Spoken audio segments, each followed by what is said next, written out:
Yeah, my name is Scott Tebbutt. I'm a PhD basic scientist working at the University of British Columbia, and I'm Chief Scientific Officer for the Proof Center of Excellence.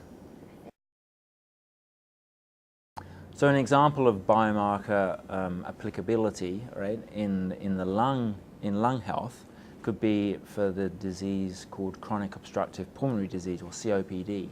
Now that's a steady deterioration in lung function. We lose small airways and the alveolar, the air sacs in our lungs. They get destroyed over time, and there's no cures for this at the moment, and it's irreversible. And no medical treatments really exist for this thing. Okay? Now, one of the big issues in healthcare is that people will come into the emergency rooms. Most of the people who come into emergency rooms come into the emergency rooms because they can't breathe. It's the most immediate thing. If you can't breathe, you go to the hospital immediately, right? And and a lot of the people that come into the emergency rooms have COPD, and they're actually, the reason why they can't breathe is because they're having something called an exacerbation or a lung attack, okay? And for some reason that people don't actually understand, it could be involved in infections, could be implicated in it, but sometimes it's not an infection.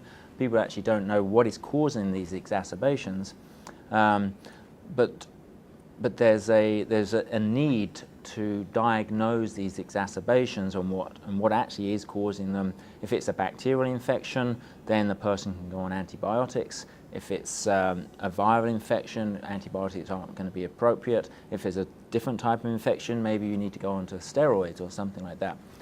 Maybe you're having an angina attack instead, right? And not a COPD attack, lung attack. So, you know, the diagnosis of these types of events could be very important in the emergency room setting, so then they can triage the patient into that area. So lung attacks, that we call exacerbations. There's been some economic models developed by health economists, and they've shown that you could potentially save billions of dollars over the next few decades if you can diagnose which people are more likely to have exacerbations over those that won't. And if you consider that these people that have exacerbations or lung attacks are showing up in the emergency rooms, what will happen to them is that they'll often be admitted to hospital, and often they'll actually have to go to the intensive care wards, and the costs of having someone in intensive care, or the ICU, per day is thousands of dollars, right?